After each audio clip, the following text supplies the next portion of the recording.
민수기 14장 26절에서 38절 말씀. 여호와께서 모세와 아론에게 말씀하여 이르시되 나를 원망하는 이 악한 회중에게 내가 어느 때까지 참으랴. 이스라엘 자손이 나를 향하여 원망하는 바 그 원망하는 말을 내가 들었노라. 그들에게 이르기를 여호와의 말씀에 내 삶을 두고 맹세하노라. 너희 말이 내 귀에 들린 대로 내가 너희에게 행하리니 너의 시체가 이 광야에 엎드려질 것이라.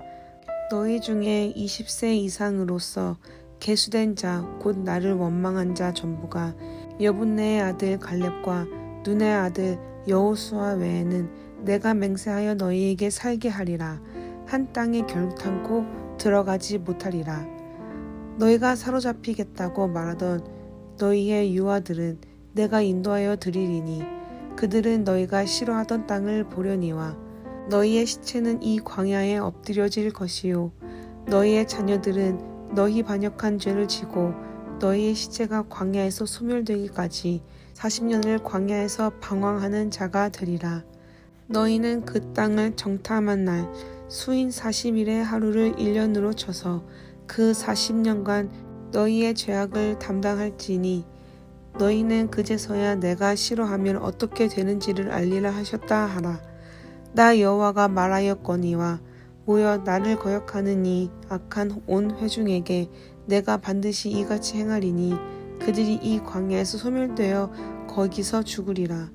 모세의 보냄을 받고 땅을 정탐하고 돌아와서 그 땅을 악평하여 온 회중이 모세를 원망하게 한 사람 곧 그 땅에 대하여 악평한 자들은 여호와 앞에서 재앙으로 죽었고 그 땅을 정탐하러 갔던 사람들 중에서 오직 눈의 아들 여호수아와 여분네의 아들 갈렙은 생존하니라.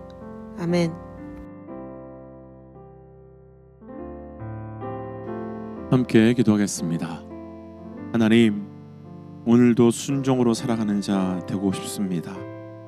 내 삶에 거역하고 있음에도 불구하고 불순종하고 있음에도 불구하고 깨닫지 못하며 여전히 그렇게 살아가고 있는 것이 있다면 오늘 말씀을 통하여 알게 하여 주옵소서. 이 모든 말씀 우리 주 예수 그리스도 이름으로 기도하였습니다. 아멘. 할렐루야.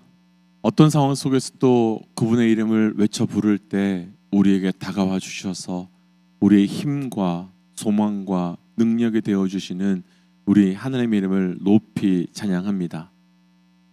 오늘 우리가 함께 나눌 말씀의 제목은 어제 말씀의 제목과 동일한 거역한 자들아, 거역한 자들아 라고 하는 제목입니다.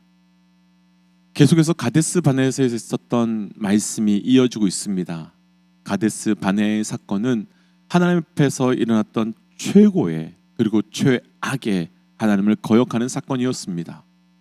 그러나 동시에 이 사건은 하나님의 은혜가 얼마나 큰지를 보여주는 아주 강력하고도 분명한 말씀의 사건으로 죄로 인하여 거역의 죄로 인하여 죽을 수밖에 없는 우리를 구원하시기 위하여 어린 양을 예비하여 주셨던 그 하나님이 구원받은 백성임에도 불구하고 계속해서 하나님을 거역하는 백성들의 그 죄를 보시면서도 불구하고 살려주시기 위하여 중보자를 준비하신 것이 아주 잘 드러나는 말씀이면서 하나님의 백성들은 그 어린 양의 피로 구원을 받고 계속해서 거듭 거역하며 살아가는 인생에도 불구하고 중보자가 계셨기 때문에 살아갈 수 있음을 보여주는 은혜의 사건이 바로 이 가데스 바네아에서의 사건에서 우리에게 보여주고 있는 것입니다. 그런데 어제 말씀에서도 나누었지만 백성들은 거역했고 그 거역으로 인해서 하나님께서 약속하신 땅에 들어갈 수 없게 되었습니다. 이제 어제 말씀에 이어서 오늘 말씀은 거역하는 자들을 향한 그 결과가 무엇인지를 함께 묵상하고 거역이 아닌 순종함과 감사의 삶으로 살아가시기를 주의 이름으로 도전하며 축복합니다. 거역하는 자들아, 먼저 오늘 묵상할 본문은요 31절부터 33절까지입니다. 31절부터 33절 함께 읽어보죠. 너희가 사로잡겠다고 말하던 너희의 유아들은 내가 인도하여 들리리니 그들은 너희가 싫어하던 땅을 보내려니와 너희의 시체는 이 광야에 엎드려질 것이요 너희의 자녀들은 너희 반역한 죄를 지고 너희의 시체가 광야에서 소멸되기까지 40년을 광야에서 방황하는 자가 되리라. 아멘. 우리가 이미 오늘 말씀을 읽어보셔서 아시겠지만 오늘 말씀의 핵심은요, 거역이 얼마나 무서운지, 그리고 거역의 결과가 얼마나 참담한지를 보여주는 말씀입니다. 우리는 이미 이스라엘 백성들이 하나님의 말씀에 거역하였다는 것을 보았습니다. 그럼 이들이 왜 이렇게 거역한 것이겠습니까? 사실 하나님에 대한 거역은 하나님이 아닌 내가 나의 주인이 되어서 살아가는 것, 그리고 하나님의 영과 그분의 뜻이 우리를 주관하는 것이 아니라 그 상황과 환경에 대한 내 감정과 내 느낌과 내 생각이 나를 주관해서 내가 감정과 느낌대로 살아가고 있음을 보여주고 있는 것입니다. 그래서 하나님의 영이나 말씀을 따라 살아가는 것이 아니라 육신과 육신의 생각, 그리고 육신의 일을 따라 살아가는 것이며, 그것이 바로 거역의 모습이며, 결국 하나님께서 나를 다스리고 통치하시기 이전의 모습, 하나님께서 내게 은혜를 베푸시기 이전의 옛 모습으로 돌아가는 것이 바로 거역의 본질인 것입니다. 사실 이렇게 본다면 우리는 엄청나게 많은 순간 거역하며 사는 것이 부인할 수 없습니다. 왜냐하면 우리는 순간순간 정말 말할 수 없을 정도로 내 감정을 따라 육신의 생각에 의하여 반응하고 행동하고 있기 때문입니다. 그래서 하나님의 은혜를 받기 전의 모습, 그분의 다스림을 받기 이전의 모습인 옛 모습으로 너무나도 쉽게, 그리고 너무나도 자주, 너무나도 매일같이 돌아가고 있습니다. 심지어 어제 말씀 22절을 보시면 하나님께서는 이스라엘 백성들이 광야에서 내 이적을 보고도 10번이나 나를 시험하고 하나님의 목소리를 듣지 않았다라고 말씀하십니다. 그러니까 이 말씀은요, 단순히 거역만 했다라는 말씀이 아닙니다. 곧 거역할 만해서 거역한 것이 아니라는 말씀인 겁니다. 우리가 이스라엘 백성들의 광야에서의 삶을 잠깐 돌이켜보면 이 말씀이 어떤 말씀인지 우리는 너무나도 잘 알 수 있습니다. 이스라엘 백성들은요, 홍해의 기적을 보았습니다. 그런데 바로 그 다음 거역했습니다. 마라에서도 하나님께서 물을 내시는 것 같은 놀라운 기적을 보았지만 거역했습니다. 심지어 시내산에서 하나님과의 언약을 맺는 그 순간에도 이스라엘 백성들은 하나님을 거역했습니다. 뿐만 아니라 다바리에서도, 그리고 기브로 탓다와에서도 동일하게 하나님의 놀라운 기적과 같은 사건을 보았음에도 불구하고, 일하심을 경험했음에도 불구하고 계속해서 거역했습니다. 그리고 하나님께서는 그 거역의 가장 결정판이라고 할 수 있는 가데스 바네아 이 사건에서 더 이상 거역할 수 없는 자리에서조차도 거역하는 이들의 삶을 통해 거역하는 삶의 결과가 무엇인지, 거역하는 삶의 끝이 무엇인지를 분명하고도 명확하게 우리에게 보여주기를 원하셨던 것입니다. 우리가 어제와 오늘 말씀에서 먼저 분명하게 기억해야 될 것이 한 가지 있습니다.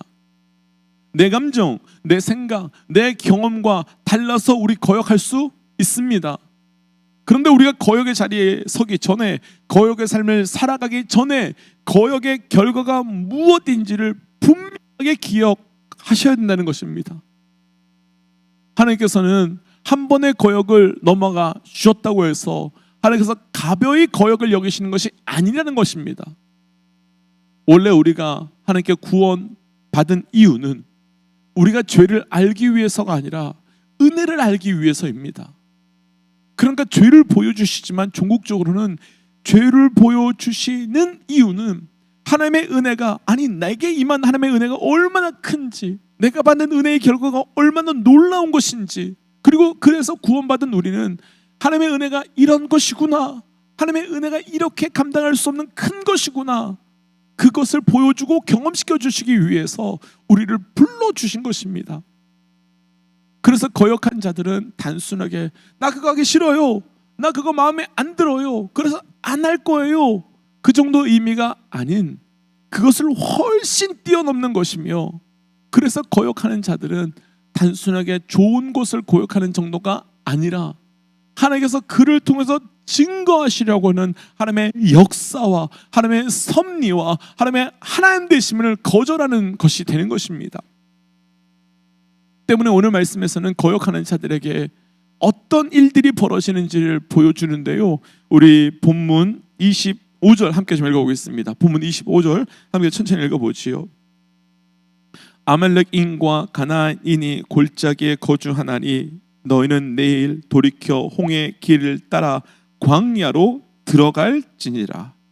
홍해 길을 따라 광야로 들어갈지니라. 하나님께서는 가나안에 들어가지 못하고 다시 광야로 들어가게 될 것이다 라고 말씀하십니다. 곧 거역한 자들을 향해서 너희는 가나안에 들어가지 못하게 될 것이다 라고 말씀하시는 것이지요. 가나안은 어떤 곳입니까? 가나안은 죄와의 싸움에서 거룩함을 경험하는 것이며, 동시에 순종을 통해서 하나님의 약속이, 하나님의 응답의 열매가 맺혀지는 곳입니다. 그래서 그곳에 들어가서 땅을 기경하기도 하고, 때때로는 그곳에 들어가서 이방인들과 싸우게 되기도 하는 곳이지만, 그렇지만 그 땅에 가나안에 들어가지 못한다고 하신 말씀은 그 땅을 통해서만 경험할 수 있는 거룩의 변화도 얻을 수 없고, 하나님의 응답의 열매도 얻을 수 없고, 적과 꿀을 얻을 수도 없다라는 말이 되는 것입니다. 그리고 이에 대해서 내일 말씀에서는 더 구체적으로 아주 분명하게 말씀하시는데요. 우리 내일 말씀이지만 32절 함께 좀 읽어보겠습니다. 32절입니다. 너희의 시체는 이 광야에서 엎드려질 것이요. 시체가 광야에서 엎드려질 될 것이다 라고 말합니다. 시체는 죽음입니다. 그럼 죽음은 무엇을 상징하는 겁니까? 죄의 결과입니다. 곧 거역함으로 다시 광야에 들어가는 자들은 앞으로 40년 내내 무엇만 볼 수밖에 없는 겁니까? 죄의 결과인 시체를, 죽음을 계속해서 경험하게 된다는 것입니다. 걷다 보면 내 부모가 죽고, 걷다 보면 내 형제와 자매가 죽고, 걷다 보면 내 이웃이 죽는 것을 보게 되는 것입니다. 그렇다면 거역하는 자들에게 광야에서의 모든 시간은 내내 죽음의 결과인 시체를 장래의 행렬이 되는 것입니다. 그렇다면 거역하는 자들이 그 거리를 걸어가는 내내 장래의 행렬과 다름없을 것이며, 계속해서 죽음의 결과인 시체를 보고 또 보는 삶이 되는 겁니다. 그럼 거역한 삶의 인생이 얼마나 무겁고 힘들겠습니까? 바로 들어갈 수 있었던 그 가나안 땅을 38년이나 더 돌고 더 방황하고 계속해서 죽음의 결과인 죄의 짐을 지고 가니 얼마나 고통스럽고 힘들겠습니까?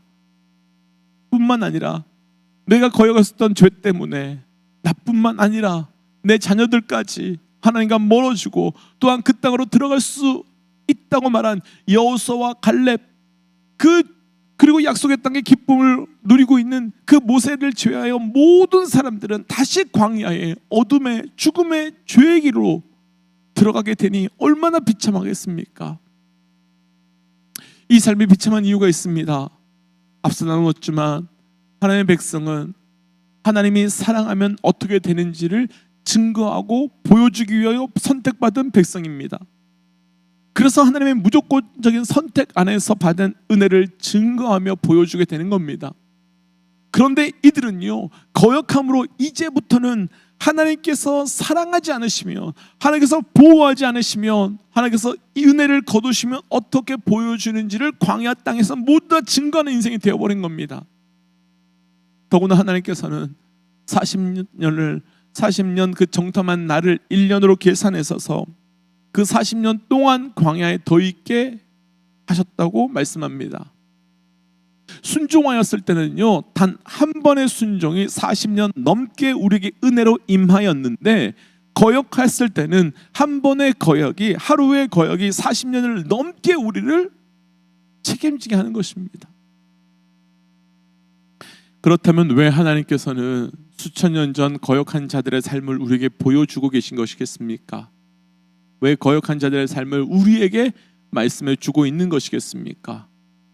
거역이 단순히 감정과 생각과 성향의 문제가 아닌 죄의 결과임을 보여주시기 위함이며, 그를 통해 가나안을 바로 앞에 두고 거역함으로 광야로 다시 들어가는 삶이 아닌 가나안으로 들어가기를 원하시는 하나님의 마음 때문이지 않겠습니까?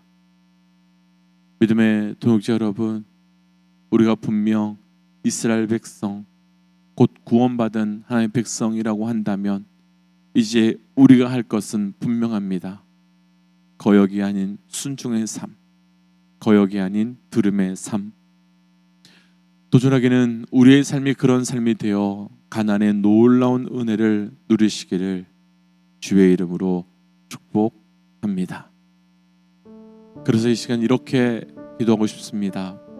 하나님, 거역의 순간에 거역을 거부하고 순종하는 자의 삶을 살게 하시고 그를 통해 가나안 땅의 은혜를 누리는 자 되게 하여 주옵소서라고 함께 기도하겠습니다. 함께 기도할까요? 하나님, 주의 은혜를 기대하며 소망하며 나아갑니다. 아버지, 우리에게 순종의 은혜를 허락하셔서 하나님, 순종이 얼마나 우리가 놀라운 은혜인지를 알게 하여 주시고 순종의 열매와 순종의 그 뜻을 구별해 나아갈 수 있도록 인도하여 주시옵소서. 오늘도 그 은혜를 누려가기를 원하오니 주님 말씀하여 주옵소서. 하나님, 순종의 은혜를 누려가는 자 되기 원합니다. 순종의 삶을 살아가는 자 되기 원합니다. 하나님, 그 순종함을 통하여서 하늘의 은혜를 누리는 자 되게 하여 주시고 그 하늘의 은혜를 누림으로 오늘도 내일도 그 순종하는 자만이 누릴 수 있는 복의 은혜를 누릴 수 있도록 인도하여 주시옵소서. 이 모든 말씀 예수님 이름으로 기도하였습니다. 아멘. 믿음의 동역자 여러분, 순종함으로 순종하는 자만이 누릴 수 있는, 아니 순종함을 통하여 부어주시는 그 은혜를 누려가시기를 축복합니다. 함께 선포하고 또 삶의 자리로, 기도의 자리로 나아가지요. 함께 선포하겠습니다. 하나님은 살아계십니다. 아멘. 승리하십시오. 함께 기도하겠습니다.